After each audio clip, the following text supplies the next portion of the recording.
Meany from Sonoma County Wildlife Rescue, here to show a moment of what we do here. This is March 22nd, 2019, and we're already starting to get swamped with opossums. We have not one, not two, but 3 litters of orphaned possum babies who are here. And so we're just gonna let you see some of what we do with the care, for the routine care for these little orphans. And so right now we have one of our animal care staff, Casey, who is working on part of this litter of 6. And so these 6 little guys are all about 45 grams or so? Yeah, about 45, exactly. And so these guys need care many times a day. As of now, I imagine they're probably on about 5 times a day, correct? They are on 5 times a day, yes. So 5 times a day, we have to do many steps for each individual. And so what he's doing right now is he is tube or gavage feeding. Opossums, when they're in the pouch, they are latched onto that nipple. And so unlike some other species, you can't bottle feed them at this age. You do have to pass that tube very skillfully over the trachea so that you're not going to go down into the airway and down into the esophagus to the stomach. And then 5 times a day, each of these little guys needs to have that nourishment, that nutrition. And so we're out here in our main treatment area. This is different than the nursery area where they will reside between all these treatments. And so other than getting that nutrition, they also need additional supplement in terms of hydration. And so what we're doing is subcutaneous fluids. Subcutaneous means under the skin. And so with humans, with us, if we were to put some fluids underneath our skin isn't very stretchy. The distension would be uncomfortable. But for most mammals, dogs, cats, opossums, anything that's carried around by the scruff of the neck, sometimes by the mother, they have this extra area of skin, and we can put some fluids there. And that fluid is absorbed over the course of a couple hours. And so the 4 steps for each of these care situations is going to be weighing each one individually. And we need to make sure that we can keep track of each one individually, because we could get some within a litter that are thriving and doing well. We could get others in the litter that are fading.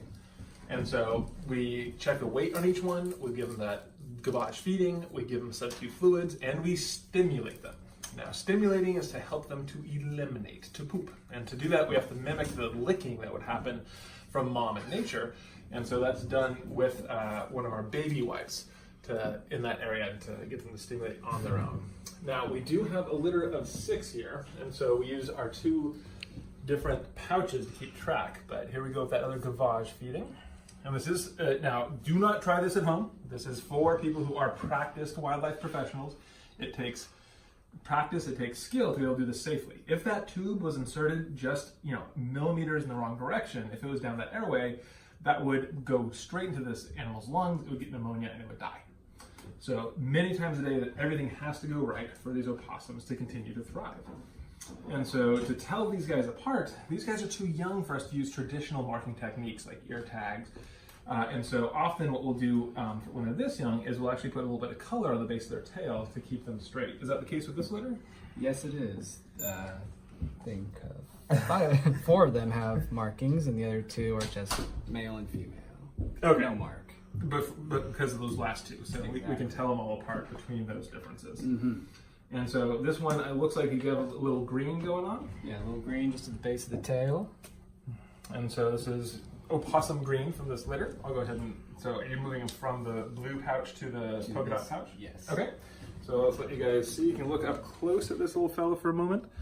And so his eyes are just opening at this age. A tiny bit of those fluids leaked out. That's just fine. He's still got the vast majority of them. And so he's nice and curious and inquisitive, good, nice and alert. And so, okay, little fella, we'll go ahead and put you back with your litter mates. And so this is a litter of 6 that was actually found on a dead mom who had head trauma, was almost certainly hit by a car. And so vehicular interactions is one of the most common reasons we'll get orphans here in Sonoma County Wildlife Rescue. Now that we're in the midst of spring, when we're in late March, we're gonna see our first wave, which is the opossums and the squirrels. Later on, as we get closer to summer, we'll start seeing waves of other babies, get raccoons, get foxes, and then towards the end of summer, beginning of fall, we get a second wave of these opossums and squirrels once again.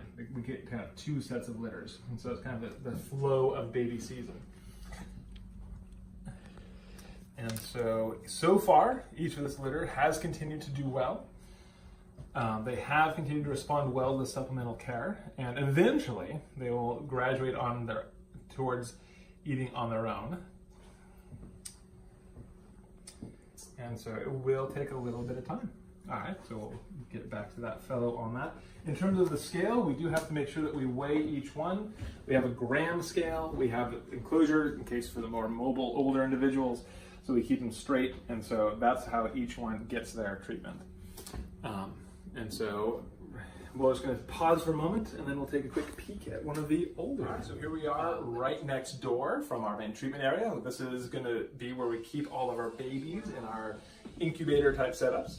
This is also, we have our hospitalized cages in here for other animals that need more intensive care.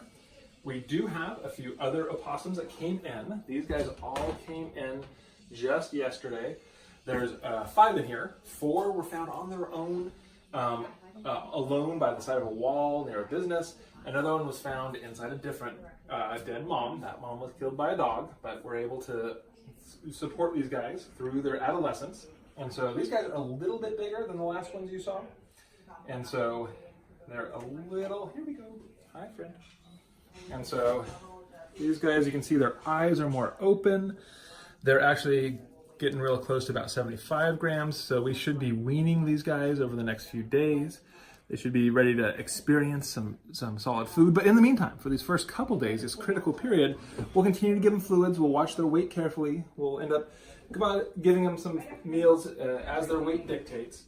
And so the different, these guys are already playing with some of the food that we're offering. If you want to see some of the choice delights that are offered to our opossums, some tasty mice, some avocados, some fruit, some eggs. And so we offer them a variety of these guys are omnivores, so we're going to offer them a variety of protein and produce sources. And so a little one of these guys are going to be up next for their checks. And so here we are. Here's the solo one that was found on that mom that was attacked by a dog. But so far, first couple steps definitely heading in the right direction. And we will continue to nurse these guys through this stage. And eventually they go out to what we call the nursery, kind of intermediate area. And as they grow from there, we put them to outside enclosures.